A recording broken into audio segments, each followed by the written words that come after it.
கர்த்தர் நம்மோடு இருப்பாராக, நம்மை ஆசீர்வதிப்பாராக. அனைவரையும் ஆண்டவராக இயேசு கிறிஸ்துவின் இனிய நாமத்திலே மிகுந்த மகிழ்ச்சியோடு வாழ்த்துகிறேன். கர்த்தர் உங்களோடு இருப்பாராக, உங்களை ஆசீர்வதிப்பாராக.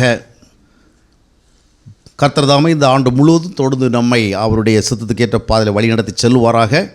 இன்றைக்கு நாம் பார்க்க போகிற சப்ஜெக்ட் என்னவென்றால், எந்த விதமான ஒரு தலைப்பில் பார்க்க போகிறோம்னா, இதுதான் ஆசீர்வாதத்துக்கான ஒரே வழி, only way to be blessed. ஆசீர்வதிக்கிறதுக்கு ஒரு வழி தாங்க இருக்குது, ஆயிரக்கணக்கான வழியெல்லாம் கிடையாது. ஒன்லி வே, ஒரே ஒரு வழி தான் இருக்குது. அதனால் இந்த வழியில் ஆசீர்வதிக்கப்படாவிட்டால் அந்த வழியில் போய் ஆசீர்வதிக்கப்படுவோம் என்று எண்ணுவதற்கு there is no chance at all.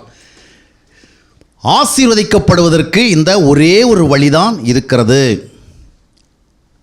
கடைசியாக அந்த லைன் என்ன சொல்லுது? வேறு வழி, there is no other way. அப்போ ஒரே ஒரு வழி இருக்குன்னு சொன்னால் நம்ம அந்த பக்கம் பார்க்குறதுக்கு வாய்ப்பே இல்லை. சில நேரத்தில் ஒரு வழியில் போயிட்டுருப்போம், நம்முடைய வாகனம் ஃபர்தராக போகிறதுக்கான சூழல் இல்லாதபடி எதை பிளாக் ஆகிருக்கும். நம்ம என்ன பண்ணுவோம், ஒரு ஆல்டர்னேட்டிவாக என்ன செய்வோம், டைவர்ஷன் எங்கேயா பிடிச்சி ஏதாவது வழியில் போவோம். அந்த ஒரு வழி தான் இருக்குன்னா என்ன பண்ண வேண்டியிருக்குது? அந்த வழியில் போகிறதுக்கு வேறு ஏதாவது வாய்ப்பு இருக்குதா? அந்த ஒரு வழி தான் நம்ம போய் சேர வேண்டிய இடத்துக்கு நம்மளை கொண்டு சேர்க்கணும்னு சொன்னால் அதற்கு நம்ம வேறு ஏதாவது ஸ்டெப்ஸ் எடுக்கணுமா பார்ப்போம். அதே போல் தான் இந்த வருடத்தினுடைய முதல் பகுதியில், முதல் வாரத்தில் நம்ம வந்திருக்கிறோம். We want to be blessed by God. தேவனால் நம்ம ஆசீர்வதிக்கப்பட விரும்புகிறோம். We need the blessings of God. கர்த்தருடைய ஆசீர்வாதம் நமக்கு வேணும். அப்போ அதுக்கு என்ன பண்ணணும்? நாம் அடிக்கடி கேட்டுக்கொண்டிருக்கிறபடி, ஆசீர்வாதங்களுடைய வழிகள் ஜபங்கள் அல்ல, பக்தியான செயல்பாடுகளும் அல்ல, காணிக்கைகளும் அல்ல, ஆராதனைகளும் அல்ல. இவைகளெல்லாம் நம்முடைய ஆவிக்குரிய வாழ்விற்கு, ஆசீர்வாதத்திற்கு மிகவும் உறுதுணையாக இருக்கிறவைகள். உறுதுணையாக இருக்கிறது வேறு, அது நமக்கு வழியாக இருக்கிறது வேறு. அப்படி தானே? ஒரு வாகனத்தை எடுத்துக்கொண்டால் வீல் வேணும், அதுக்கு பாடி வேணும், சீட்டு வேணும், ஸ்டியரிங் வேணும், பிரேக் சிஸ்டம், இப்படி நிறைய இருக்கணும். எல்லாமே இருந்தாலும் என்ஜின் இருந்தால் தான் வண்டி ஓடும்.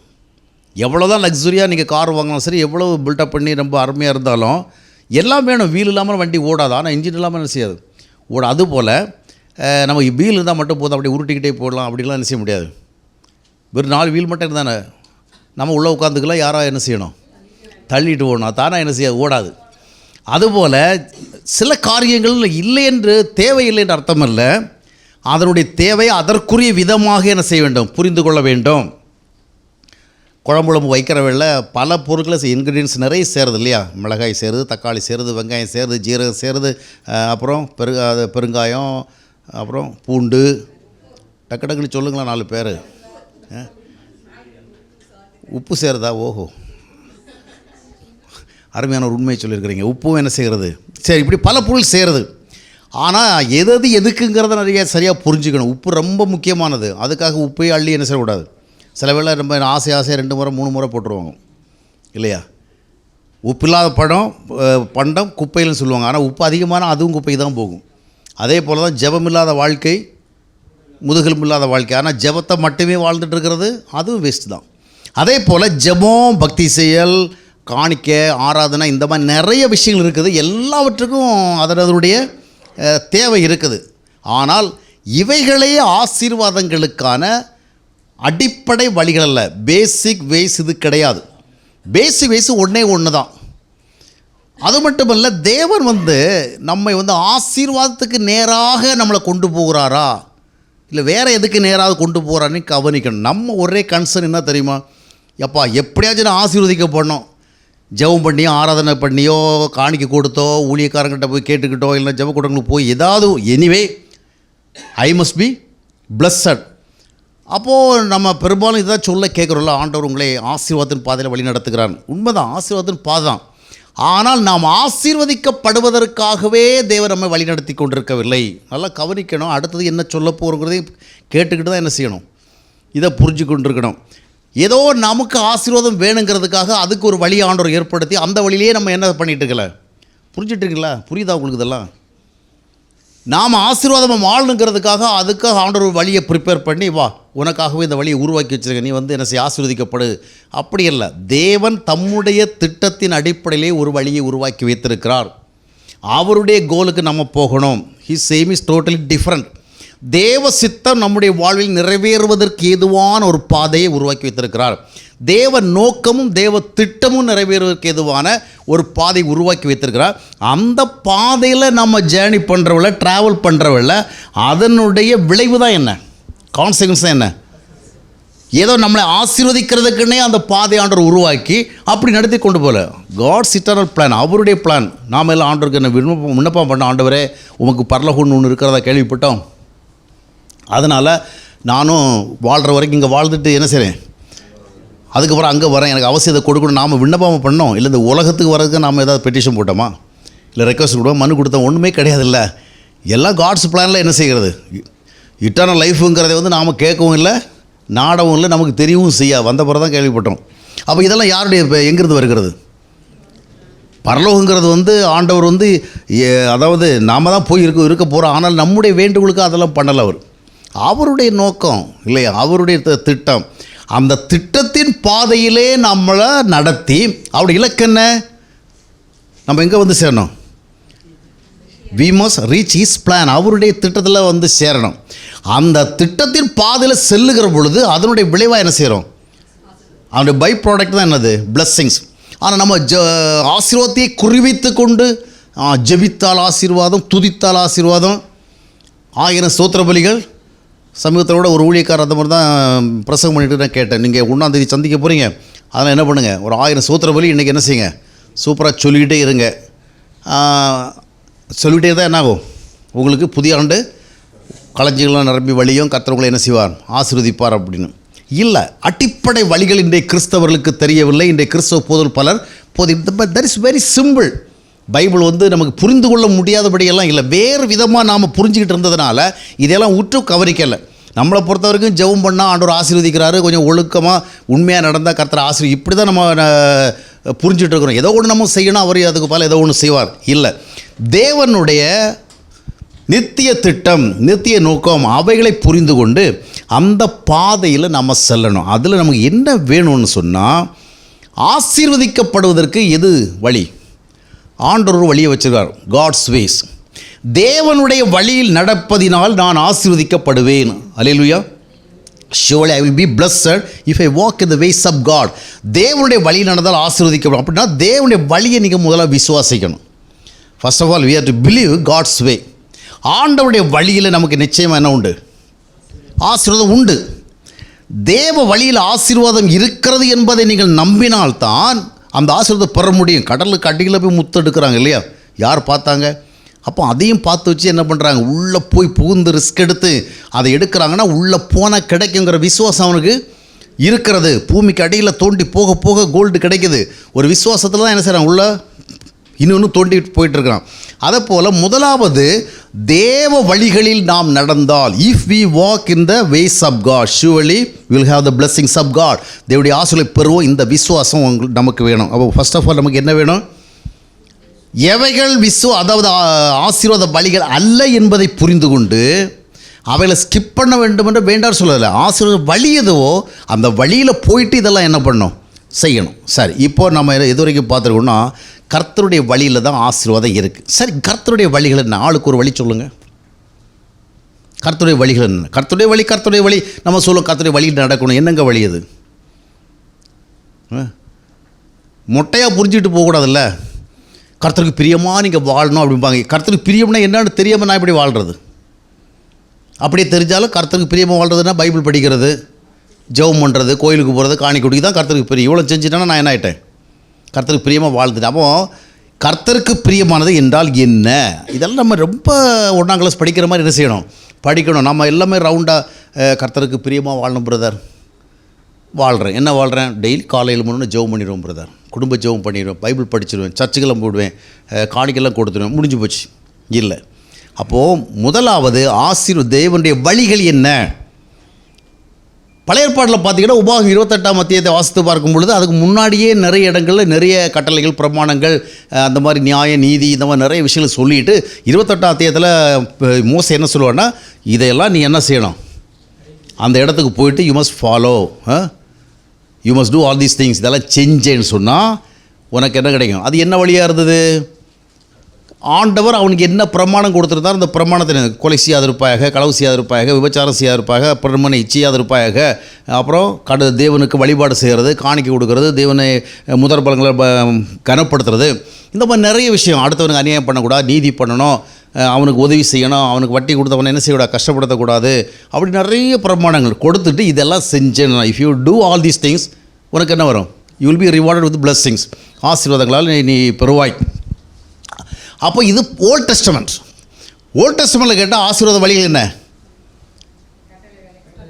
தேவன் கொடுத்த கட்டளையை பின்பற்றணும், நீதி நேர்மையாக நடந்துக்கணும், அடுத்தவன் அநியாயம் பண்ணக்கூடாது, அக்கிரமம் பண்ணக்கூடாது, பொய் சொல்லக்கூடாது, ஏமாற்றக்கூடாது, அநியாயம் பண்ணக்கூடாது, விபச்சாரம் பண்ணக்கூடாது, தப்பு பண்ணக்கூடாது, இப்படிப்பட்ட நிறைய விஷயங்களை சொல்லலாம். ஆனால் புதிய ஏற்பாட்டில் வந்து எதை சொல்கிறது? புதிய ஏற்பாட்டில் வந்து எதை சொல்கிறது? சொல்லாங்க. மத்தேயு 5 ஆவியில் எளிமையுள்ளவன் பாக்கியவான். நம்ம என்ன செய்யணும்? எளிமையாக இருக்கணும். அடுத்தது சாந்த குணமுள்ளவன் பாக்கியவான். அடுத்தது இருதயத்தில் சுத்தமுள்ளவன். இங்கே இருக்குல்ல, நிறைய இருக்குது, வழிகள் இருக்குது. ஆனால் இந்த வழிகளெல்லாம் உங்களுக்கு கொடுத்துட்டு ஆண்டவர் என்ன சொல்லலை, இதெல்லாம் நீங்கள் செய்யுங்க அப்படி சொல்லலை. ஏன்னா உங்களால் என்ன பண்ண முடியாது, செய்ய முடியாது. புதிய ஏற்பாட்டில் வருகிறவல்ல அந்த way of blessing, the way that leads to blessings, அது என்னது? புதிய ஏற்பாட்டில் பார்க்கும் பொழுது ஆண்டவர் சொன்னார், யோவான் 14:6, நானே வழியும் சத்தியமும் ஜீவனை. வெரி சிம்பிளாக தான், ஒரே ஒரு வழி. என்ன? ஐ ஆம் த வே. அப்போ வழியே யார் தான்?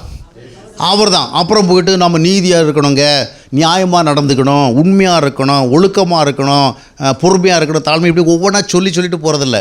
சொன்னால் அது வந்து எண்ட்லெஸ் லிஸ்ட்டாக மாறிட்டே இருக்கும். அப்படி இல்லை, ஒரே வழி. என்ன வழி? இயேசுவே வழி. இப்போ நம்ம வழி என்னது? இயேசு வழி. இயேசுவே வழினா என்ன பண்ணுறது? ஹீ இஸ் த வே. இதை நம்ம எப்படி ப்ராக்டிஸ் பண்ணுறது? ப்ராக்டிக்கல் லைஃப்பில் வந்து இயேசுவே வழி. என்ன செய்வீங்க? இயேசு தாங்க உங்கள் வழி. அப்போ வழின்னா என்ன செய்யணும்? நடக்கணும். அப்போ இயேசுவின் மேலே நடந்து போகிறதா?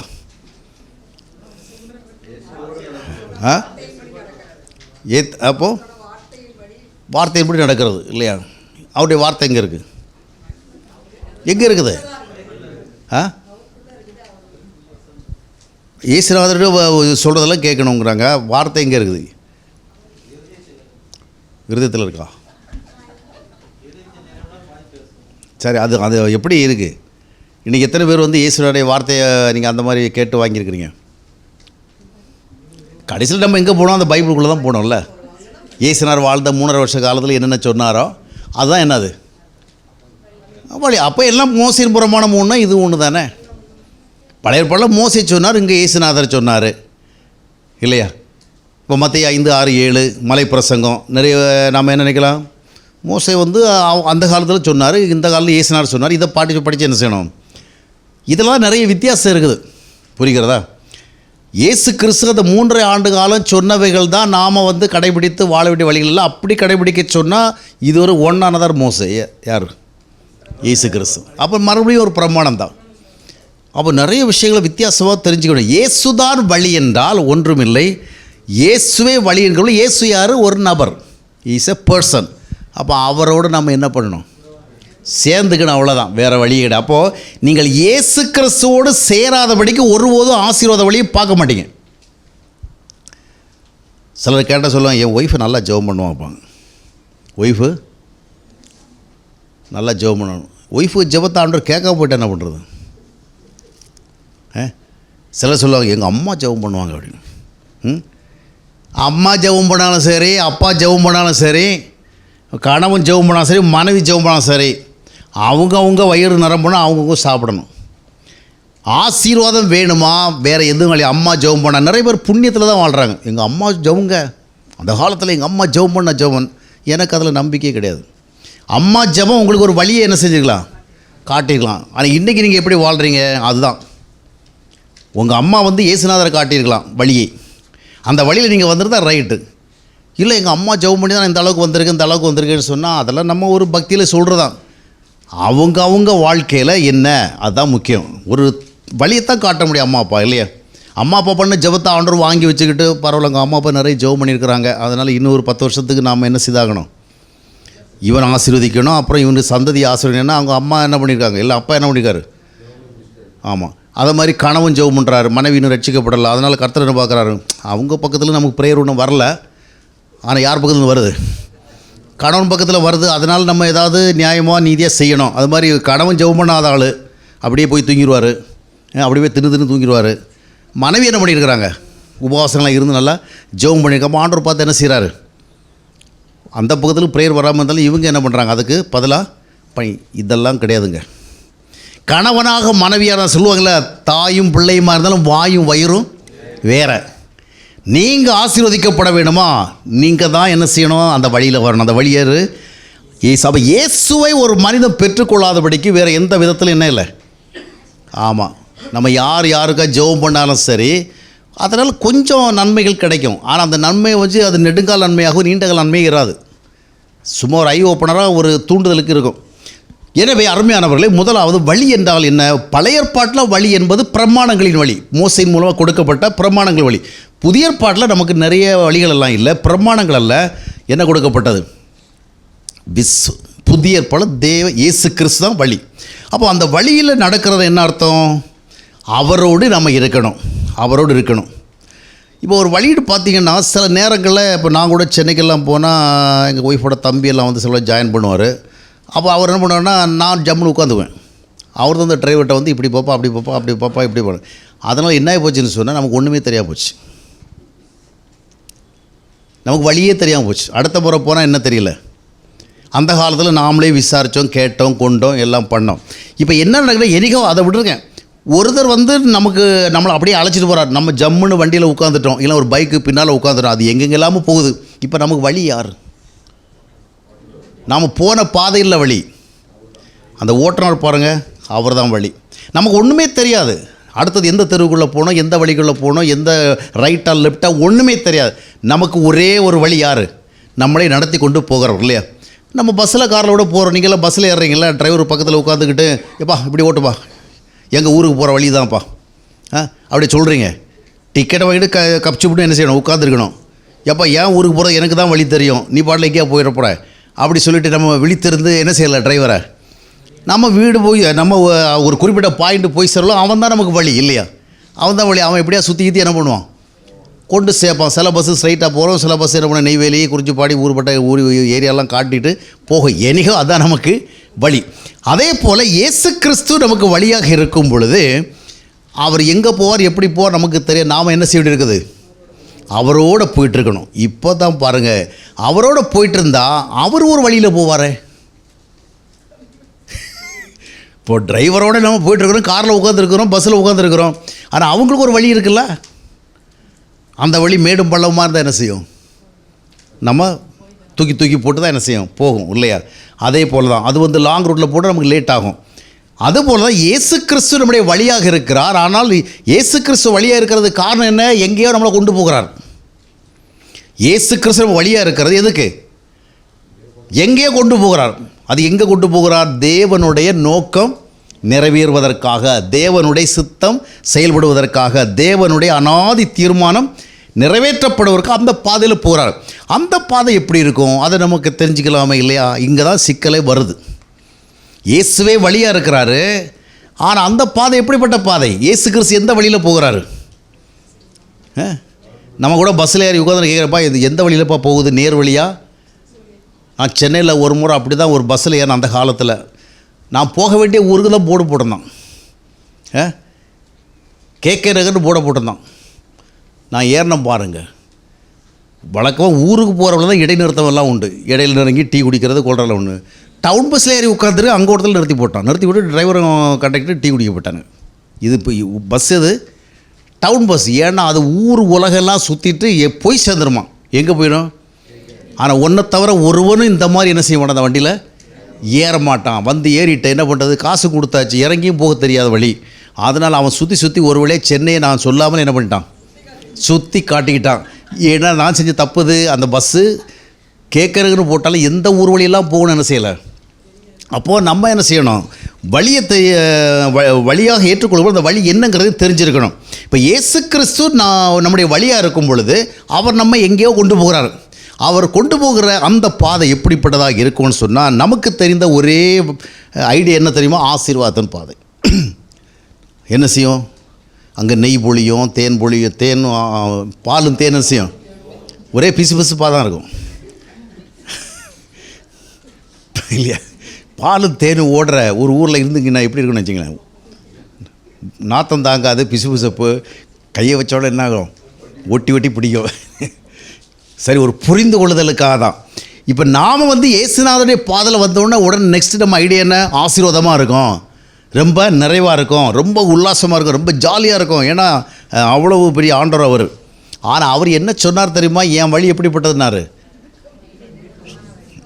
முதலாவதே சொல்லிட்டார். நம்மளை அழைச்சிட்டு போயிட்டு அப்புறம் காட்டினா பரவாயில்ல, தொடக்கத்திலே சொல்லிட்டார்ல. சீடர்களுக்கு அப்படி தான், ஒருவர் என்னை பின்பற்ற விரும்பினால் அவன் தன்னைத்தான் வெறுத்து, தொடக்கமே இப்படி இருந்தால் நம்ம எங்கே தன்னைத்தான் வெறுத்து தன் சிலுவை எடுத்துக்கொண்டு அனுதினமும் பின்பற்ற கடவுள் போனால் போதுன்னு வந்தால் இந்த மாதிரி கண்டிஷன்லாம் சொல்கிறார். அப்போது அவர் பாதை எப்படின்னா மத்தேயு 7:13 சொல்லுகிறது, இடுக்கமான பாதையில் என்ன செய்யுங்க. அப்போ நானே வழினா அப்போ அந்த அவருடைய பாதை எப்படிப்பட்டது? இடுக்கமானது, அப்படித்தானே? அந்த இடுக்கமான பாதையை பற்றி இது சில டிஸ்கிரிப்ஷன்லாம் கொடுக்கப்பட்டிருக்கிறது, சில டீட்டெயில்ஸ் கொடுக்கப்பட்டிருக்கிறது. அதை பற்றி பார்த்திங்கன்னா இடுக்கமான பாதையை சொல்லிவிட்டு அவர் இன்னொரு என்ன சொன்னார் தெரியுமா? சூப்பர் பாதை, அருமையான பாதை, அட்டகாசமான பாதை. ஒரு முறை வந்தால் அதுக்கு பிறகு என்ன செய்வீங்க? எப்போ அந்த பாதைலாம் வருவீங்க அப்படி சொல்லலை. அதை குறித்து விளக்க சொல்ல போகிறேன். அநேகர் அதில் பிரவேசிக்க வகை தேடினாலும் கூடாமல் போயிடும்ப்பா. அநேகர் அந்த வழியில் வர விரும்புவாங்களா? ஆனால் என்ன நடக்கும்? கூடாமல் போகும். ஏன் கூடாமல் போகும்னா அது அவ்வளவு டிஃபிகல்ட். அதனால தான் சொன்னார், இதில் நிறைய பேர் வரமாட்டாங்க. அநேகர் எந்த பாதையில் போகிறாங்க? ப்ராட் கேட் வழியாக அந்த ஒய்டாக இருக்கிற இடத்துல போயிட்டுருக்குறாங்க. அப்போ இவருடைய இந்த இடுக்கமான பாதை, நேரோ கேட் வழியாக என்ட்ராகி போகிற இந்த பாதையில் நிறைய பேர் வர்றதே கிடையாது. அதனால தான் சில நேரத்தில் நம்ம நின்று வலது பக்கமும் இடது பக்கமும் பார்த்தா நம்ம கூட வர்றதுக்கு நிறைய பேர் இல்லை. போகிற ஆளுங்களாம் வேறு ஏரியாவில் போயிட்டுருக்குறாங்க, அவங்கள கூட நமக்கு செட் ஆக மாட்டேங்குது. இடுக்கமான பாதையில் வருகிற மிக குறைவு. அது மட்டுமல்ல, அவர் என்ன சொல்கிறார்? நிறைய பேர் அதை ட்ரை, ஏன் ட்ரை பண்ணி போக முடியாமல் இருக்கிறாங்க? அவர்கள் என்ன பண்ணுறாங்க? அநேகர் அதில் பிரவேசிக்க வகை தேடுகிறார்கள். நீ வகை தேடி சேர முடியாது. அப்படின்னா they want to find some ways. இல்லை, வழி யார்? இயேசு கிறிஸ்து. இயேசு கிறிஸ்துவோட இணையணும். இப்போ இந்த பாதை எப்படிப்பட்ட பாதைன்னு பார்த்தீங்கன்னா இது பரிசுத்தத்தின் பாதை. கிறிஸ்தவர்களுக்கு தெரிந்ததெல்லாம் ஆசீர்வாதத்தின் பாதை. ஒவ்வொரு கிறிஸ்தவ போது பேசுகிறவங்கள பாருங்கள், அவ்வளவு ஆசீர்வாதமாக டக்கு டக்குன்னு ஒருத்தர் சொல்கிறார், நீ பாரு நாளை இது உனக்கு டக்கு டக்குன்னு இந்த சுவிட்சு, அதை லைட்டை சுவிட்ச் போட்டு டக்குன்னு எரிகிற மாதிரி. சில வீடுகளுக்குள்ளே போனால் ஒரு 10 சுவிட்ச் இருக்கும், ஃபேனு லைட்டு அது இதுன்னு, என்னமோ டக்கு டக்கு டக்கு டக்குன்னு அடிப்பாங்க பார்த்தீங்களா? இவரும் அப்படி தான் சொல்கிறார். அந்த மாதிரி ஆண்டவர் இன்றிலிருந்து உன்னுடைய வாழ்க்கையில் டக்கு டக்கு டக்கு டக்கு டக்கு டக்குன்னு என்ன பண்ணிவிடுவாராம்? ஒவ்வொரு ஆசீர்வாதமும் கொடுத்துருவாராம் அப்படின்னு. அப்போ நமக்கு கிறிஸ்தவனால் என்னது? ஆசீர்வாதம் ஆசீர்வாதம் ஆசீர்வாதம். ஆமாம். ஆனால் அது இயேசுநாதருடைய பாதை எப்படி, எந்த ரூட்டில் போகுதுன்னு பார்த்தீங்கன்னா பரிசுத்தம் என்கிற பாதையில் போகுது, நீதி என்கிற பாதையில் போகுது, உண்மை என்கிற பாதையில் போகுது, ஒழுக்கம் என்கிற பாதையில் போகுது, நேர்மை என்கிற பாதையில் போகிறது, நீதி என்கிற பாதையில் போகிறது, தாழ்மை என்கிற பாதையில் போகுது, பொறுமை என்கிற பாதையில் போகுது. சரியான பாதையா? அது நமக்கு செட் ஆகுமா? இது என்ன பாதைன்னு பேர் வைங்க பார்க்கலாம். இடுக்கம்ங்கிறத ஆண்டவர் வச்ச பேர், வேற ஒரு பேர் வைங்க.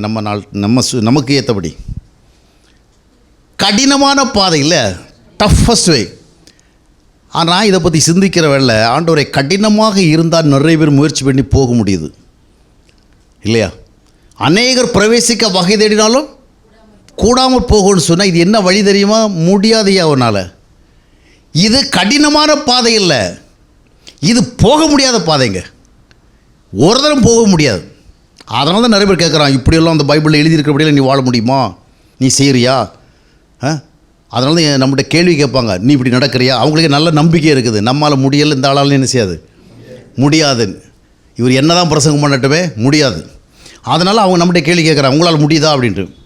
ஏன்னா உண்மைதான், நீங்கள் பரிசுத்தமான ஒரு பாதையில் போக முடியாது, நீதியின் பாதையில் போக முடியாது, அன்பின் பாதையில் போக முடியாது, தாழ்வின் பாதையில் போக முடியும். ஏன்னா அவர் என்ன சொன்னார்? அந்த பாதை எப்படிப்பட்டது? பழைய ஏற்பாட்டில் பரவாயில்ல, உன்னை நேசிக்கிறவன் நேசி, வெறுக்கிறவன் என்ன பண்ணு, வெறுத்தர், தப்பு கிடையாது. அவனுக்கு என்ன செய்யணும் அது மாதிரி நீ என்ன செய்கிற, அவனுக்கு செஞ்சிரு. அவன் பல்ல உடச்சி நீ அவன் பல்ல உடச்சிக்கோ. தப்பு கிடையாது. அவன் ஒரு உன் கையை விடனா நீ அவங்க கையை என்ன செஞ்சிரு. பல்லுக்கு பல் கண்ணுக்கு கண். ஆனால் புதிய ஏற்பாட்டில் ஆண்டவர் என்ன சொன்னார்? ஒரு கன்னத்தில் ஓங்கி அறைந்தால் காட்டின யாரோ ஒரு எளிமைன்னு ஒரு சாட்சி சொல்லுங்கள் பார்ப்போம். எல்லாம் நம்ம படிச்சுட்டு வரோம். ஒரு கன்னத்தில் அறைந்தால் மறுகணத்தை, அப்போ என்ன அர்த்தம்? ஒரு கன்னத்தில் அடித்தா இன்னொரு கண்ணம் மிச்சம் இருக்குது, அதை அடித்தாலும் தாங்கிக்குவேன்னு சொல்கிறது. அப்போ இது ரொம்ப கடினமாக இருக்குது. சத்துருவை போய் நேசிக்க சொன்னார். மத்தேயு 5:44 என்ன படிக்கிறோம்? சத்துருக்களை. ஆமாம். மத்தேயு 7:12 மனுஷர் உனக்கு என்ன செய்ய வேண்டும் என்று நீ விரும்புகிறாயோ முதல் நீ என்ன பண்ணு. ஆமாம். நாம் இப்போ உட்காந்து என்ன பண்ணுறோம்? எனக்கு யார் என்ன செஞ்சாங்க, என்னை யார் வந்து பார்த்தாங்க, என்னை யார் விசாரித்தாங்க, என் மேலே யாருக்கு கவனம்? நமக்கு யார் மேலே கவனம்? நம்ம மேலே கவனம். அதனால தான் நம்ம வாட்ச் பண்ணிட்டே இருக்கோம், யார் எனக்கு என்ன செஞ்சாங்க. ஒரு கல்யாண வீட்டுக்கு போனால் கூட யோசித்து பார்க்குறோம், இவங்க நம்ம வீட்டு கல்யாணத்துக்கு எவ்வளோ கொண்டு வந்தாங்களா? ஏதோ ஒரு கவர் கொடுத்துட்டு போகிறாங்க, அது எவ்வளோ இருக்குன்னு நம்ம சரியாக கூட ஞாபகம் இல்லை. எல்லாமே நம்ம என்ன செய்கிறோம்? ஒரு கொடுக்கல் வாங்கல, அவங்க என்ன கொடுத்தாங்க, நாம் என்ன செய்யலாம், என்ன திருப்பி கொடுக்கணும். ஒரு 6 மாதத்துக்கு முன்னாடி அவங்கள நம்ம வீட்டுக்கு வந்தாங்கல்ல, வந்தவங்க என்ன வாங்கிட்டு வந்தாங்க? ஏதோ வாங்கிட்டு வந்தாங்க, ஒரு சாதாரண ஸ்வீட் ஸ்டாலில் போய் இதை வாங்கிட்டு வந்தாங்க. நாம் போய் என்ன செய்யக்கூடாது? தரமான ஸ்வீட்டு வாங்கக்கூடாது. அவங்க எந்த மாதிரி ஸ்வீட்டை வாங்கி கொடுத்தாங்களோ அதை மாதிரி தான் நாம் என்ன செய்யணும்? வாங்கி கொடுக்கணும். இதான் நம்ம லெவல். ஆனால் நம்ம எதிர்பார்ப்பெல்லாம் எப்படி இருக்கும்? என்ன எல்லோரும் விசாரிக்கணும், எல்லோரும் என்னிடத்துல பரிவாக இருக்கணும், அன்பாக இருக்கணும், நான் தப்பு பண்ணால் அவங்க மன்னிச்சிடணும், அவங்க தப்பு பண்ண நாம் தப்பு பண்ணால் அவங்க என்ன செய்யணும், அவங்க தப்பு பண்ணால் மன்னிக்கக்கூடாது. இந்த மாதிரியெல்லாம் நாம் மனுஷ குணத்தோடு இருப்போம். அவங்க அருமையானவர்களே, நாம் எதிர்பார்க்கிறது அதிகமாக இருக்குது. ஆனால் இதை நம்மிடத்தில் யாராக எதிர்பார்த்தால்? நம்முடைய பிரச்சனையே எப்பொழுதும் நம்மை ஒரு வட்டத்துக்குள்ளே உட்கார வச்சுட்டு நமக்கு யார் என்ன செய்கிறான், யார் என்ன செய்கிறான், யார் என்ன செய்கிறான், அதனால தான் நம்ம ஒருத்தருக்கும் பிரயோஜனம்லாம் போய்ட்டுருக்கோம். சரி, அடுத்தது பார்த்திங்கன்னா மத்தேயு 5:40 வாசித்திங்கன்னா ஆண்டவர் சொல்கிறாரு, உன் வஸ்திரத்தை எடுத்துக்கொள்கிறவனுக்கு என்ன பண்ணு, உன் வஸ்திரத்தை எடுத்து அவன் வஸ்திரத்தை விடாத. இப்போ சட்டைக்கிட்ட போடுறவள பார்த்திங்கன்னா இவன் அவன் சட்டையை பிடிச்சா அவன் இவன் சட்டையை பிடிப்பான், இவன் அவன் வேட்டையை பிடிச்சா அவன் இவன் வேட்டையை பிடிப்பான். கடைசியில் ஒன்றும் இல்லாமல் 2 பேரும் என்ன செய்வாங்க? ஆமாம். அப்போ என்ன இதுதான் உலகம். ஆனால் ஆண்டவர் சொன்னால் வஸ்திரத்தை எடுத்தவனுக்கு, அப்போ இன்னொன்று இருக்குது, என்னது? அங்கி. அதை வேணாலும் என்ன செஞ்சுட்டு போ, எடுத்துகிட்டு போ. அப்போ இந்த அளவுக்கெல்லாம் வாழ முடியுமா? அதை சொல்லுங்கள். இந்த அளவுக்கெல்லாம் இருக்குன்னு பைபிளில் இருக்கிறத எடுத்து என்ன செய்யலாம்? நாங்கள் பிரசங்கம் பண்ணலாம், நீங்கள் என்ன செய்யலாம்? கொஞ்சம் நேரம் உட்காந்து பக்தியாக கேட்டு போகலாம். ஆனால் உங்கள் வாழ்க்கையில் நடந்தா, இதில் கொஞ்சம் யோசிச்சு பாருங்கள். இதில் உங்கள் வாழ்க்கையில் நடந்தா, கடன் கொடுக்குறீங்க, கடன் ஏதோ கொடுக்க விரும்பலை, இருந்தாலும் கட்டாயத்தின் கொடுத்தாச்சு. ஆண்டவர் என்ன அட்வைஸ் கொடுத்தாருமா? திருப்பி கொடுப்பான்னு நினைத்து கொடுக்காதே. அதனால் நம்ம யாரும் கொடுக்கறது இல்லை. ஏன்? கொடுத்தா திருப்பி தருவான்னு எதிர்பார்க்க கூட ஆண்டவரே சொல்லிட்டார். நம்ம கொடுக்கலன்னா அந்த மேட்டரே கிடையாதுல்ல. கொடுக்கலைன்னா என்ன இல்லை, அந்த விஷயமே இல்லை. நாம் அதுக்கு ஒன்றும் காரணம் சொல்லலை. எதை அவன் கொடுத்தா திருப்பி தர மாட்டான், ரெண்டா கொடுத்தா கெட்டுப்போம். நம்ம காசு கொடுக்குற மேட்டர் கிடையாதுங்க. நம்ம காசு கொடுத்தா என்ன பண்ணுவான்? வேலைக்கு போக மாட்டான், அவன் வீட்டில். அப்போ அவன் சோம்பேறியாக மாறிடுவான். நம்ம காசு கொடுத்தா தண்ணி அடிப்பான். இப்படி ஏதாவது சொல்லி நாம் என்ன பண்ணிக்கலாம்? நம்ம காசை பத்திரமா நம்ம கையிலே வச்சுக்கலாம். சரியா? ஆக திரும்ப கொடுப்பார்கள் என்று நீங்கள் என்ன செய்யாதுங்க? கடன் கொடுக்காதிருங்கள். ஆனால் பல நேரங்களில் இந்த வசனத்தை யார் தான் நினைக்கிறா? கடனை வாங்கினவன். கடன் கொடுத்தவன் நினைக்க வேண்டிய வசனத்தை யார் நினைக்கிறா? வாங்கினவன் என்ன பண்ணுறான்? திருப்பி திருப்பி அவனுக்கு டார்ச்சர் கொடுத்தா அவன் பைபிள் வசனத்தோடு வரான். கொஞ்சமாக வசனத்துக்கு பயந்து நடப்பா. இயேசுநாதர் என்ன சொல்லியிருக்காரு? கடன் கொடுத்தா திருப்பி என்ன செய்யாத, கேட்காத அப்படின்னு. ஆக இந்த மாதிரி நிறைய விஷயங்கள் சொல்லணும். அது மட்டும் இல்லை, பழைய ஏற்பாட்டில் பார்த்திங்கன்னா நம்ம ஒரு தப்பு பண்ண போகிறோம், லிட்டரலாக இயற்கை நேச்சுரலாக ஒரு தப்பு பண்ண போகிறோம். அது ஒரு தவறு. ஊர் உலகத்தில் ஒரு நியாயத்தை கேட்டால் கூட சொல்லுவாங்க, ஒரு தப்பை பண்ணான், அவன் மேலே ஆக்ஷன் எடுக்கணும். இயேசுநாதர் என்ன சொன்னார் தெரியுமா? என்ன சொல்லுகிறார்? நீ ஒரு பெண்ணை இச்சையோடு பார்த்தாலே போதும், நீ ஒரு ஆணை இச்சையோடு நிறைய பேர் அதிர்ச்சி அடைகிறான். அப்படியெல்லாம் இல்லையே. பெண்களெல்லாம் ஆண்களை இச்சையோட பார்க்கலாம், அது ஒன்றும் தப்பு கிடையாது. ஏன்னா பெண்களுக்கு எப்போயும் சலுகை இருக்குல்ல. பஸ்ஸில் போனால் சலுகை, நிறைய பெண்களுக்கு பஸ்ஸே தனியாக தானே விடுறாங்க. ஆண்களுக்குன்னு பஸ்ஸை விடுறத விட யாருக்கும் பஸ். ஆண்களுக்கு பஸ் விட்ருக்காங்களா தனியாக? ஆனால் பெண்களுக்கு என்ன செய்கிறாங்க? அதை மாதிரி ஆண்கள் தான் இச்சையோடு பார்த்தா அது பாவம், பெண்கள் இச்சையோடு பார்த்தா பாவம் கிடையாது. அப்படி இல்லை, அப்படி இல்லை. எல்லாத்தையும் சொல்லிகிட்டு இருக்க முடியும். நீங்கள் விளக்கிக்கணும். மனுஷன் இச்சையோடு பார்த்தா அப்போது பாவத்தை செஞ்சால் பரவாயில்லைங்க, இது சிந்தித்தாலே பாவம்னு சொல்லி நம்ம எப்படிங்க இந்த உலகத்தில் வாழ்கிறது? செய்யாமல் வாழ்கிறதே பெரிய கஷ்டம். அதை செய்கிறத பற்றி சிந்திக்கவே கூடாதுன்னு சொன்னால் அவ்வளோதான், நம்ம கதை முடிஞ்சு போச்சுல்ல. இதுதாங்க கிறிஸ்தவ வாழ்க்கை. அல்லேலூயா. சந்தோஷத்தோடு அல்லேலூயா சொன்னீங்களா? ஆக இதுதான் இயேசுவே வழி என்றாலே இயேசுநாதருடைய பஸ் இப்படி தான் போகுது. எப்படி போகுது? பரிசுத்தம், நீதி, உண்மை, ஒழுக்கம், நீதி, அந்த மாதிரி கட்டுப்பாடு, பொறுமை, தாழ்மை, அந்த மாதிரி போயிட்டுருக்குது.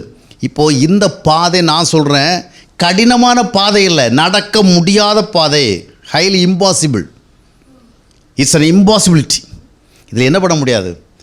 மனிதர்கள் இதில் நடக்கவே முடியாதுங்க. மனிதர்கள் என்ன செய்ய முடியாது? நடக்கவே முடியாது. இப்போ நமக்கு ஒரு நல்ல ஒரு சந்தோஷம் இருக்குல்ல, நாம் எல்லாம் மனுஷர்கள் தானே, அதனால் நடக்க முடியும். நடக்க முடியாது, ஆனால் நடக்கலாம். யார் தெரியுமோ? அதனால தான் பைபிள் சொல்லுது, அவருடைய நாமத்து மேல் விசுவாசம் உள்ளவர்களாக அவர் ஏற்றுக்கொண்டவர்களாம் யாராக்கப்படுகிறார்கள்? நல்ல மனிதர்களாக்கப்படுகிறார்கள். நல்ல மனிதர்களாலே இயேசு கிறிஸ்துவினுடைய வழியில் நடக்கவே முடியாது. கோயில் கட்டலாம், ஆராதனை பண்ணலாம், பாட்டு பாடலாம், துதிக்கலாம், ஸ்தோத்திரிக்கலாம், காணிக்கை கொடுக்கலாம், நேர்ச்சை பண்ணலாம், யாகம் யோகா அதெல்லாம் பண்ணலாம், என்ன வேணாலும் பண்ணலாம் ஆன்மீகத்தில். ஆனால் ஆண்டவருடைய வழிகளை என்ன செய்ய முடியாது? நடக்க முடியாது. இந்த பொல்லாத உலகத்தில் பரிசுத்தமாக, நீதியாக, ஒழுக்கமாக, உண்மையாக, தாழ்மையாக நடக்கிறது முடியவே முடியாதுங்க. முடியவே முடியாது. ஆனால் முடியும். என்ன? இந்த பாதை கடினமான பாதை தான். ஆனால் இந்த பாதையை கொடுத்தவர் யார்? இயேசு கிறிஸ்து. அவரை குறித்து பைபிள் என்ன சொல்லுது? He is the truth. நானே வழியும் சத்தியமோ. ஆனால் அவர் சத்தியம் மட்டும் கிடையாதுங்க. யோவான் 1:12 என்ன சொல்லுகிறது? அவரோடு சத்தியமும் கிருபையும் வந்திருக்குது. அவர் வந்தால் வெறும் சத்தியத்தோடு வரமாட்டார். வெறும் சத்தியத்தோடு வரமாட்டார். சத்தியத்தோடு எதுவும் சேர்ந்து வருது? கிருபை. அந்த கிருபை எப்படி வருகிறது? இயேசு கிறிஸ்து வழியாக வருகிறது. இதுதான் நாம் முதலாவது மனுஷனுங்கிற நிலைமையிலிருந்து யாராக மாறணும்? தேவனுடைய பிள்ளை. we must become God's children. தேவனுடைய பிள்ளைகளுக்குத்தான் இது நடக்கும், வேறு யாருக்கு என்ன செய்யாது. அப்போ யாருக்காவது இது நடக்கலைன்னா நீங்கள் முடிவு பண்ணிவிடுங்க, நாம் யார்? நாங்கள் நல்ல பக்தியான மனிதர்கள். யார் கிடையாது? தேவனுடைய பிள்ளைகள் கிடையாது. பிள்ளைகள் என்றால் இயேசு கிறிஸ்துவாகிய வழியில் நாம் என்ன செய்ய முடியும்? நடக்க முடியும். அப்போ தாழ்ந்து போக முடியும், விட்டு கொடுக்க முடியும், உண்மையாக இருக்க முடியும், ஒழுக்கமாக இருக்க முடியும், நீதியாக இருக்க முடியும். இவைகளை முடியாமல் போகிறதென்றால் அதனுடைய அர்த்தம் என்னவென்றால் நாம் still we are human beings. அதாவது மனிதர்கள், மேன்கைண்டுங்கிற அந்த லிஸ்ட்டுக்குள்ளே தான் இருக்கிறோம். நம்ம யாராக மாறலை, மனிதர்களாக இருந்தோம். பாவம் செஞ்ச மனிதராக இருந்தோம். அதுக்கப்புறம் யாராக மாறினோம்? பக்தி செய்கிற மனிதராக மாறினோம். ஆனால் யாராக மாறலை? பரிசுத்தவர்களாக மாறல, தேவனுடைய பிள்ளைகளாக மாறல. தேவனுடைய பிள்ளைகளாக மாறின என்ன நடக்கும்? பிள்ளைகளுக்குள்ளே என்ன வருகிறது? தேவ ஆவி வருகிறது. இதுதான் ஆவியின்படி நடத்துகிறேன்னு சொல்கிறது. தேவ ஆவி வருகிற பொழுது தேவனால் கொடுக்கப்பட்ட சட்டத்திட்டங்களை என்ன செய்ய முடியும்? பின்பற்ற முடியும். அப்படி தானே? உதாரணம் பார்த்தீங்கன்னா, யானையினுடைய குட்டி தான் யானை மாதிரி செயல்பட முடியும் இல்லையா? இப்போ யானை ஒரு பூனைக்கு சில கமெண்ட்ஸ் கொடுத்து அது செயல்படுத்த முடியுமா? இல்லை. யானையுடைய குட்டியை தான் என்ன செய்ய முடியும்? நடத்த முடியும். பூனையுடைய குட்டியை தான் நடத்த முடியும். நாயினுடைய குட்டியை தான் நடத்த முடியும். இல்லை, இப்போ நாய் இருக்குன்னு சொல்லி ஒரு பூனை போய் பக்கத்தில் படுத்தா, ஆனால் அதனுடைய குட்டி அது கச்சிதமாக வளர்க்குதில்ல. அதே போல் நாம் தேவனால் பிறந்தால் தேவனுடைய சட்டத்திட்டங்களை படி நடப்போம். அதனால தான் அப்போஸ்தலன் இப்போ யோவான் சொல்லுகிற பொழுது 1 யோவான் 3ஆம் அத்தியாயத்தினுடைய 9ஆம் வசனத்தில் தேவனால் பிறந்தவர்கள். அப்போ என்ன அர்த்தம்? தேவனால் பிறந்தவள் இந்த வழியில் நடப்பாள். அப்போது நீ தேவனால் பிறந்தது உண்டென்றால் என்ன செய்ய முடியும்?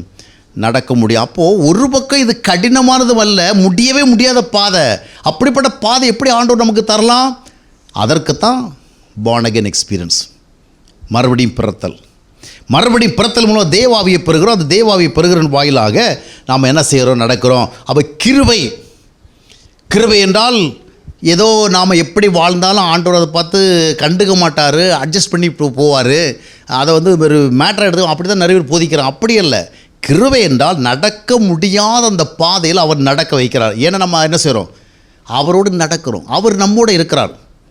இப்போ நீங்கள் தனித்து ஒரு இடத்துக்கு போகிறீங்கன்னா நீங்கள் போய் சேர மாட்டீங்க போக வேண்டிய இடத்துக்கு. ஆனால் உங்களுக்கு வழிகாட்டுகிற ஒருவர் இருந்தால் நீங்கள் போயிடுவீங்க. அதனால தான் ஏதாவது ஒரு சைட் சீயிங் போனால் கூட நீங்கள் வெளியே ஊருக்கு போயாச்சுன்னா அங்கே ஒரு கைடு இருக்கிறாங்களே. இப்போ புனித யாத்திரை போகிறாங்களா மக்கள், எங்கே நம்மளால் புனிதர்களாக தான் இருக்க முடியலை. புனித யாத்திரையாக என்ன செய்யட்டும், அதை நடத்துகிறவங்களுக்காக ஒரு பிழைப்பு கிடைக்கட்டும், அவங்க முன்னேறட்டும். யார் கைடு இல்லை, இதை நம்மளை அழைச்சிட்டு போகிறாங்களே. அவங்க நம்மளை எதுக்கு அழைச்சிட்டு போகிறாங்க, புனிதத்துக்கு நேரம் அழைச்சிட்டு போகிறாங்க, காசுக்காக அழைச்சிட்டு போகிறாங்க. காசுக்காக அழைச்சிட்டு பேர் இப்படி வச்சுருக்கிறாங்க, புனித யாத்திரையை வாருங்க அப்படின்னு. அங்கே போனால் கைடுகள், அதான் அவனுக்கு பிழைப்பு இல்லையா. அப்போது நாம் அங்கே போயாச்சுன்னு சொன்னால் அந்த கைடில் என்ன பண்ணுறான், நமக்கு எருசலேமில் எது எங்கே இருக்குன்னு தெரியாது, அப்படி தானே தெரியாதுன்னா நல்லது. அதனால தான் அவன் சொல்கிற பொய்யெல்லாம் ஒத்துக்கிறோம். இங்கே தான் ஏசுனார் பிறந்தார், இதில் தான் வந்து உட்கார்ந்தார், இதில் தான் காப்பி சாப்பிட்டார், மரியாள் இந்த இடத்துல தான் சோறு சமைச்சாங்க, அப்புறம் வந்து அந்த லாசர் வந்து இந்த இடத்துல உட்காந்துருந்தாலும் அங்கே குறித்து வச்சுருக்குறாங்க. இதில் 190 உண்மையே கிடையாது. ஒரு காலகட்டத்தில் அப்படி இப்படியே என்ன செய்கிறாங்க. அதுக்காக எல்லாம் போய் நான் சொல்ல வரல, இது நமக்கு தெரியாதனால தான் அவன் சொல்கிறதையெல்லாம் என்ன பண்ணுறோம், நம்புகிறோம்ல. ஒரு மரத்தை காட்டும், இது ஏசுநாதர் காலத்திலே இருக்குது அப்படின்ட்டு சொல்கிறாங்க சில பேர். நான் பார்த்ததில்ல, புனித யாத்திரை இன்னும் போகலை. நம்ம ஸ்ட்ரைட்டாக போயிடலான்னு யோசனை பண்ணியாச்சு. அவர் பிறந்த ஊரை போய் பார்த்துட்டு அப்புறம் இருக்கிற இடத்துக்கு போகிறத விட நம்ம என்ன பண்ணிடுவோம், ஸ்ட்ரைட்டாக போயிடும். அவர் இருக்கிற இடத்துக்கு போவோம், அவர் பிறந்த இடத்துக்கு நம்ம மேட்டரே கிடையாது. சரி இருக்கட்டும். அப்போது என்ன பார்க்குறீங்கன்னு சொன்னால், அந்த வழியில் நம்ம போகவே முடியாது. ஆனால் இயேசு கிறிஸ்துவோடு நாம் இணைகிற பொழுது அவர் நம்ம என்ன செய்கிறார், அதனால் பலத்தினாலும் அல்ல பராக்கிரமத்தினாலும் அல்ல, தேவனுடைய ஆவியினாலே கூட. அப்போ இயேசுவோடு நம்ம நடந்தால் அது என்ன செய்கிறது, அது இயல்பாக மாறுகிறது. அப்போது ஆசீர்வாத வழி எதுங்க, இயேசுவே வழி. இயேசுனுடைய ஆசீர்வாத வழி எது, நீதியின் வழி, உண்மையின் வழி, பொறுமையின் வழி, தாழ்மையின் வழி. அப்போது இந்த வழி தான் ஆசீர்வாத வழி, இதனுடைய விளைவு தான் ஆசீர்வாதம். இப்போது அடுத்த என்ன பார்த்தீங்கன்னா, இவ்வளோ கடுமையாக இருக்குதே இந்த வழினால் what will the benefit we can have, நமக்கு என்ன பெனிஃபிட் கிடைக்கும். நம்ம இன்னும் சீக்கிரம் முடிக்க போகிறோம். ஆசீர்வாதம் என்றால் நம்ம சந்தோஷமாக ஃபீல் பண்ணலாம், சந்தோஷமாக எதிர்பார்க்கலாம். ஆனால் இந்த வழி எதுவாக இருக்குது, நடப்பதற்கே கடினமான பாதையாக இருக்குது. அநேகர் பிரவேசிக்க விரும்பினாலும் முடியாது. இல்லை, ஆண்டவர் நமக்கு பிள்ளைகளாக்குகிறார். கிருபை, இதுக்கு கிருபைன்னு என்னது, பிள்ளைகளாகிறோம், பரிசுத்தாவி பெறுகிறோம். இதன் மூலமாக என்ன செய்கிறோம், ஆண்டவர் விரும்புகிற விதமான வாழ்க்கையை வாழுகிறோம். இங்கே நம்ம பார்க்குறது என்னன்னு சொன்னால், இப்போது ஆண்டவரே வழி. ஆண்டவரோடு செல்லுகிற பொழுது நம்முடைய பிரயாணம் எப்படிப்பட்டதாக இருக்கும், பரிசுத்தமான ஒரு பிரயாணம், உண்மையான ஒரு பிரயாணம், நீதியான நேர்மையான நல் மனசாட்சியுடைய ஒரு ஜீவிதம் இல்லையா, தாழ்மையுள்ள ஒரு ஜீவிதம், பணாசை பொருளாசைக்கு சாய்ந்து போகாத ஒரு ஜீவிதம், உலகத்தின் இச்சைகளுக்கு இசைந்து போகாத ஒரு ஜீவிதம். இந்த ஜீவிதத்தை நம்ம ஜீவிக்கிறோம். இதனால் என்ன கிடைக்கும்னு நினைக்கிறீங்க, எப்படியா முட்டி மோதி நம்ம தெரியா வந்து மாட்டிக்கிட்டோம். ஆண்டவர் நம்மளை என்ன பண்ணுவார், இப்படிப்பட்ட பாதை நடத்தி கடைசியில் கொண்டு சேர்ப்பார். அதனால தான் நிறைய பேர் வந்து துக்கத்தோடு தான் ஆவிக்குரிய வாழ்க்கையை வாழ்கிறாங்க. எப்படியாவது பிரயாசத்தோடு என்ன பண்ணோம், அழுதாவது கண்ணீர் விட்டாவது எப்படியோ நாம் ஒளி எங்கே போய் சேர்ந்துடணும். ஆனால் உண்மை அதுவல்ல. ஆண்டவர் இப்படிப்பட்ட ஒரு வழியில் நம்மளை நடத்தி செல்லுகிற பொழுது அந்த வழியில் நமக்கு ஒரு சந்தோஷம் உண்டு. நீதியின் பாதையில் என்ன உண்டு, சந்தோஷம் உண்டு இல்லையா. புசிப்பும் குடிப்பும் அல்ல, நீதியும், தேவனுடைய ராஜ்யம் என்பது நீதியும் சமாதானமும் பரிசுத்தாவினால் உண்டாகிற. இப்போ இந்த சந்தோஷங்கிறது என்ன தெரியுமா, இன்றைய திருச்சபை மக்களெல்லாம் பாடி சந்தோஷம் அடைவாங்க, நடனமாடி சந்தோஷம் அடைவாங்க, இல்லைன்னா பாஸ்டர் வந்து நிறைய உற்சாக வார்த்தை சொல்லுவதில் சந்தோஷப்படுவாங்க. ஆனால் உண்மையான சந்தோஷம் எங்கே இருக்க தெரியுமா, இயேசுவாகி அந்த வழியில் நாம் நடக்கும் பொழுது நாம் நீதியில் நடக்கிறோம், நேர்மையில் நடக்கிறோம், உண்மையில் நடக்கிறோம். அந்த உண்மையில் நடக்கிறதனுடைய விளைவாக you will have a pleasure, spiritual pleasure, spiritual Joy. இதை நீங்கள் எக்ஸ்பீரியன்ஸ் பண்ண, ஏதோ ஆண்டவருக்காக நான் தாங்குகிறேன், ஆண்டவருக்காக பொறுத்துக்கிறேன். நீங்கள் ஆண்டவருக்காக பொறுத்தீங்கன்னா அதை உங்கள் ஆத்துமாவிலே உணரலாம். அதனால தான் சில நேரங்களில் நாம் கொஞ்சம் பார்த்திங்கன்னா சகிக்கிறோம், பொறுக்கிறோம், தாழ்ந்து போகிறோம். இந்த மாதிரிப்பட்ட நேரங்களில் உங்களுக்கு என்ன மாதிரிப்பட்ட ஒரு உணர்வு வருது, இவ்வளோ கேவலமான ஒரு வாழ்க்கையை வாழ வேண்டியிருக்கு, இப்படி நம்ம பொறுத்து போக வேண்டியிருக்குது, தாழ்ந்து போக வேண்டியிருக்குது, இந்த மாதிரி நம்மளுடைய உரிமையை வந்து நிலைநாட்ட முடியாமல் இருக்குதே, கோழை போல வாழ வேண்டி இருக்குது, வெக்கப்பட்டு வாழ வேண்டியிருக்கு அப்படி நினைக்கிறீங்களா? அதாவது ஹியூமன் பாயிண்ட் ஆஃப் வியூவில் அப்படித்தான் நம்ம தாழ்ந்து போகிறோம், நம்மளை மட்டுப்படுத்துகிறாங்க, ஒரு ஹியூமிலிட்டியால் இருக்குது. ஆனால் இதெல்லாம் எதனாலன்னு சொன்னால் ஆண்டவர் நம்முடைய வழியாக இருக்கிறதுனால, கிறிஸ்து நம்முடைய வழி, அதான் கிறிஸ்துவோட ஐக்கியத்தில் நம்ம இருக்கிறதுனால என்ன பண்ணுறோம் இதெல்லாம். அதனால் ஆண்டவர் சொல்ல, இந்த உலகத்தில் உங்களுக்கு உபத்திரவம் உண்டு. ஆனால் இந்த வழியில் நீங்கள் நீதியாக நடந்தீங்கன்னா, நீங்கள் உண்மையாக நடந்தீங்கன்னா, நீங்கள் ஒழுக்கமாக நடந்தீங்கன்னா, நீங்கள் தாழ்ந்து போனீங்கன்னா உங்களுக்குள்ளே ஒரு ஆவிக்குரிய சந்தோஷம் வரும்.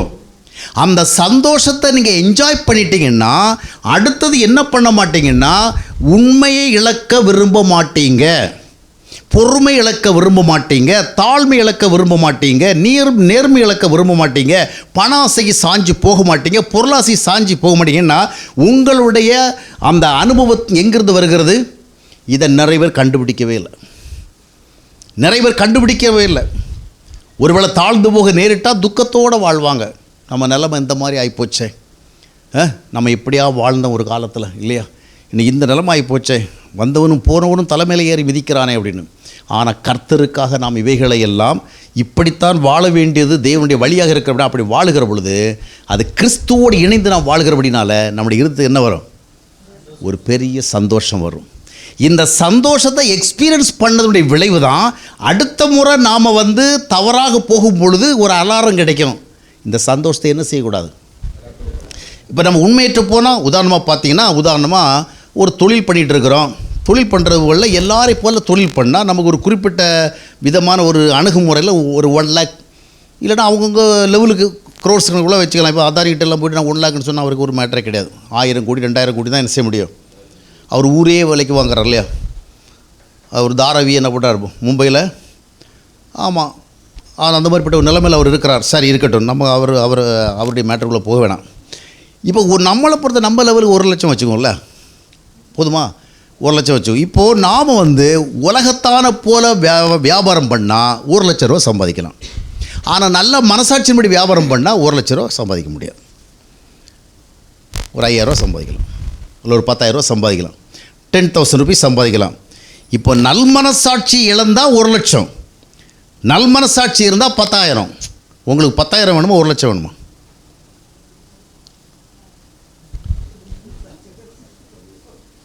யோசிக்க வேண்டியிருக்கு. அப்படி தானே டிஃப்ரென்ஸ் ரொம்ப இருக்க. ஏதோ ஒரு 10,000 12,000னா பரவாயில்ல, ஒரு 2,000 போனால் போது ஆண்டவருக்கான்னு விட்டுடலாம். 90,000 இருக்குது. ஏதோ நம்ம உண்மையின்படி நடந்தால் ஒரு 10,000, கொஞ்சம் உண்மையை விட்டு கொடுத்தா 12,000னா எதுக்கடா அந்த 2,000 ரூபாய்க்கு உண்மை எழுக்கிறது? இப்போது சில வேளை நம்ம போகிற இடத்துல வந்து 1 ரூபா கிடக்குது, நம்ம குறியவா செய்கிறோம். அதை எவனா 7 எடுத்துகிட்டு போட்டோம். ஒரு 2 ரூபா, ஒரு 5 ரூபான்னா கொஞ்சம் ஒரு பார்வை பார்க்குறோம் எதுக்கும். ஆமாம், அதுவே 10 ரூபான்னு சொன்னால் அதை கடந்து போகிற ரொம்ப டிஃபிகல்ட்டாக இருக்கும். அதுவே 100 ரூபாய் இருந்தால் சரி நம்ம எதுக்கும் எடுத்துக்குவோம். இல்லைன்னா அது வந்து எங்கேயோ காற்றுக்கு தடித்து எங்கேயோ போயிடும், வேஸ்ட்டாக போயிடும். இல்லைன்னா ஏதாவது குடிகாரங்கையில் மாட்டிக்கிடும், அவன் தண்ணி போட்டு வீட்டில் சண்டை போடுவான், அது நம்மளே எடுத்து என்ன பண்ணிடுவோம். அதுவே 1000 ரூபான்னு அடிதடியே போடுவோம்ல, நான் தாண்டா முதல்ல பார்த்தேன் அப்படின்ட்டு.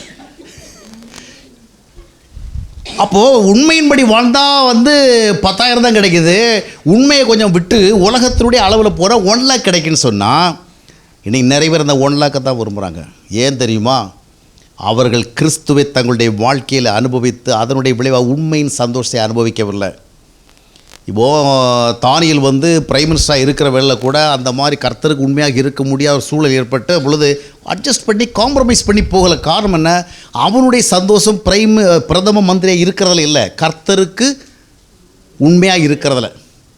அதனால் அவன் சந்தோஷப்பட்டதுனால அவன் சிறைச்சாலைக்கு போகிறத கவலைப்படலை. இப்போ யோசேப்பினுடைய வாழ்க்கையில் வந்து அவ்வளோ பெரிய ஒரு சோதனை வந்த பொழுது அந்த சோதனை ஏன் ஜெயிக்கிறான்னா அவன் கர்த்தருடைய தரிசனத்தை பெற்று கர்த்தருக்காக வாழ்கிறதுல ஒரு விசேஷமான சந்தோஷத்தை பெற்றிருந்தான்.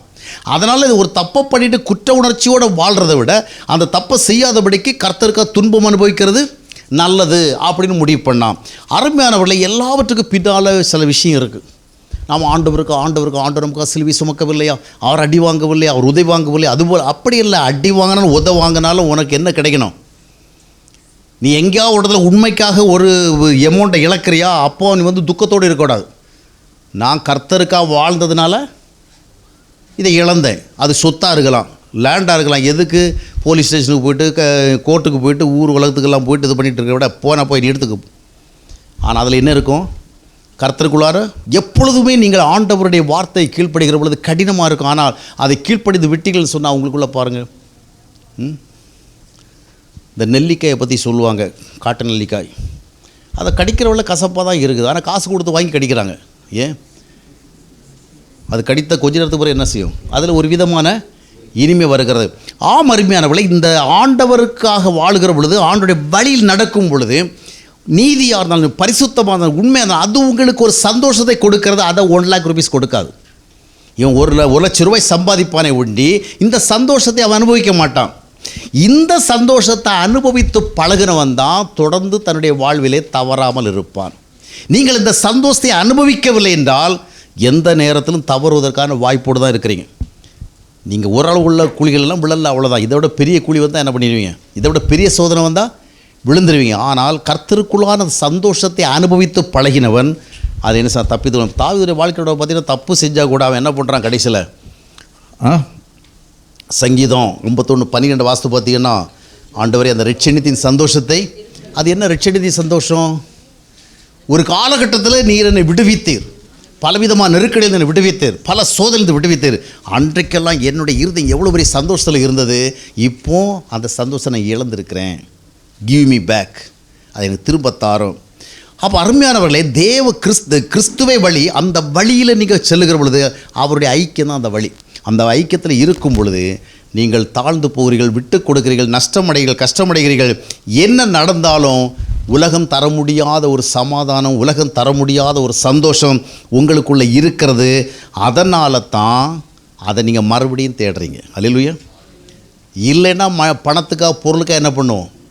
அற்பமான காரியங்களுக்கெல்லாம் நம்ம எத்தனை பேர் மற்றவர்களுடைய மனநிலைகளை பார்த்து நம்ம வெறுக்காமல் கசக்காமல் இருக்கிறோம்?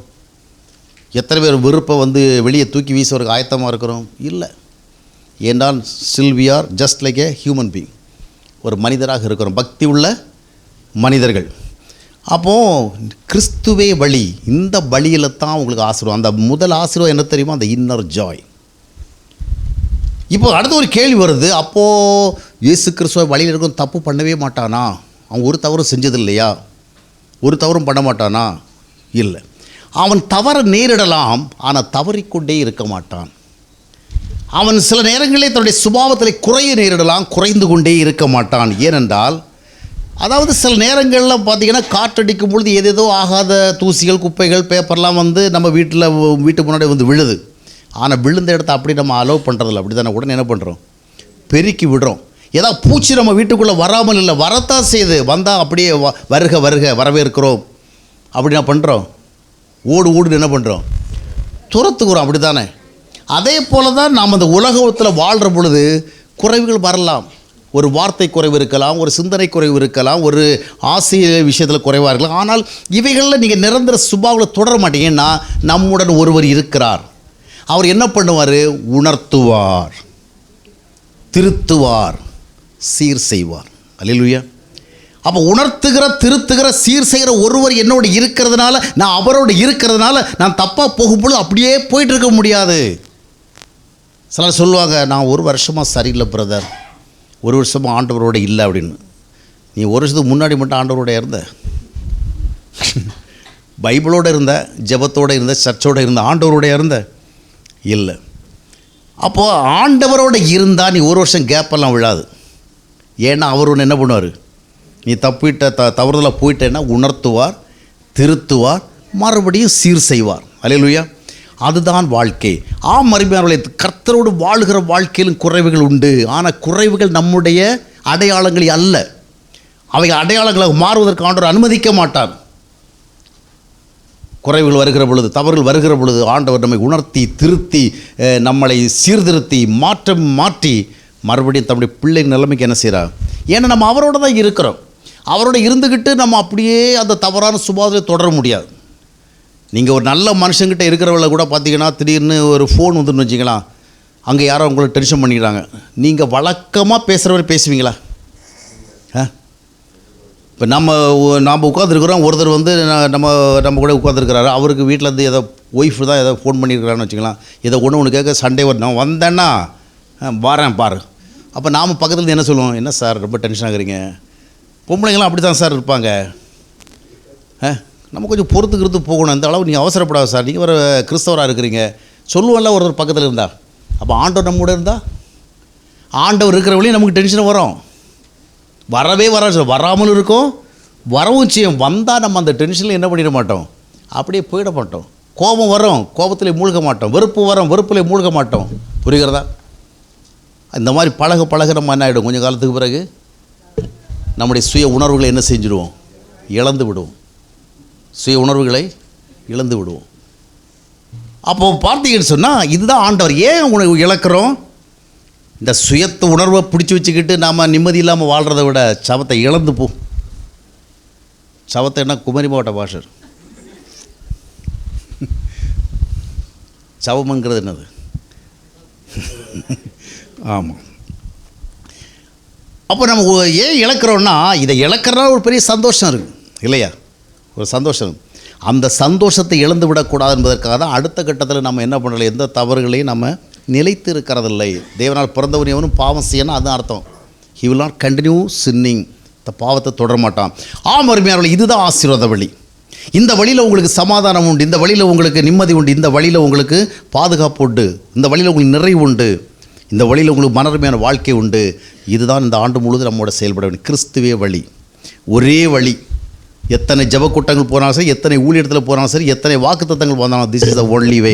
எனவே இந்த வழியில் உறுதியாக செல்வோம். கர்த்தரே வழி, கர்த்தரோடு இருப்போம், கர்த்தரோடு பேசுவோம், கர்த்தரோடு நடப்போம், கர்த்தர் காண்பிக்கிறத பாதிலப்போம். அவர் நம்மோட வருகிறார், கிருபை நமக்கு இருக்கிறது. வெறும் சத்தியத்தை மட்டும் ஆண்டவர் தரவில்லை, போதர்கள் சத்தியத்தை மட்டும் தருவார்கள், ஆனால் கர்த்தர் சத்தியத்தையும் தருவார், கிருபையும் தருவார். அந்த கிருபையை கொண்டு நாம் வாழ்வோம். மனிதர்களால் தான் இந்த பாதையில் நடக்க முடியாது. நாம் மனிதர்கள் யார்? நாம் தேவனுடைய பிள்ளைகள். எனவே நடப்போம், ஜெயிப்போம். கர்த்தர் நம்மை தொடர்ந்து நடத்தி செல்வார். கண்களை மூடி நாம் ஜெபிக்கலாம். எங்களை நேசிக்கிற அன்பின் ஆண்டவரை நன்றியோடு துதிக்கிறோம், ஸ்தோத்திரிக்கிறோம். இந்த மாலை வேளையில் எங்களோடு நீர் பேசின வார்த்தைகளுக்காக நன்றி செலுத்துகிறோம். நாங்கள் ஆசீர்வதிக்கப்படுவதற்கு அநேகம் வழிகள் அல்ல, ஒரே ஒரு வழிதான் இருக்கிறது என்று சொன்னீர். அந்த ஒரே வழி நீரே. எங்களை நீர் நடத்தி செல்கிற அந்த பாதை கடினத்திலும் கடினமாக இருந்தாலும் உம்முடைய கிருபைகள் இருக்கிறபடினாலே நாங்கள் அதில் வெற்றியாக நடந்து செல்கிறோம். அந்த பாதையில் எங்களுக்கு ஒரு ஆத்மீக சந்தோஷம் உண்டு, மன நிறைவு உண்டு, நிம்மதி உண்டு. அந்த பாதையில் எங்களுக்கு ஒரு நம்பிக்கை உண்டு என்று சொல்லியிருக்கிறேன் தகப்பனே. இது முடியாத பாதை என்பதை அறிகிறோம். ஆனால் நாங்கள் மனிதர்கள் அல்ல, நாங்கள் தேவனுடைய பிள்ளைகள் என்கிற நிலைமைக்கு இருக்கிறபடினாலே இந்த பாதையில் வெற்றியாக நாங்கள் கடந்து செல்வோம். இந்த 2024ஆம் ஆண்டிலே கர்த்தாவே, எங்களுடைய பாதை என்பது நீராகவே இருக்கிறபடி நன்றி செலுத்துகிறோம். நீரே எங்களுக்கு வழி. அடுத்தது எங்களுடைய வாழ்க்கை பிரயாணம் எந்த பாதையில் செல்லுகிறீன்னு எங்களுக்கு தெரியாது. நாங்கள் எந்தெந்த வழிகளே போக வேண்டும்னு எங்களுக்கு தெரியாது. ஆனால் அனைத்துக்கும் நீரே வழியாக இருக்கிறபடினாலே நாங்கள் கவலைப்பட தேவையில்லை. உம்மோடு நடக்க உதவி செய்யும். உம்முடைய பரிசுத்த பாதையில், உம்முடைய நீதியின் பாதையில், உம்முடைய உண்மையின் பாதையில், உம்முடைய தாழ்வின் பாதையில், உம்முடைய சைப்புத்தன்மையின் பாதையில் நாங்கள் தொடர்ந்து சென்று நீர் எங்களுக்காக வைத்திருக்க எல்லா ஆசையும் சுதந்திரித்துக்கொள்ள எங்களுக்கு உதவி செய்யும். தாழ்த்தி ஒப்புக் கொடுக்கிறோம், தொடர்ந்து வழி நடத்தும். ஆண்டவராக இயேசு கிறிஸ்து நாமத்தில் ஜெபிக்கிறோம் நல்ல பிதாவே, ஆமென்.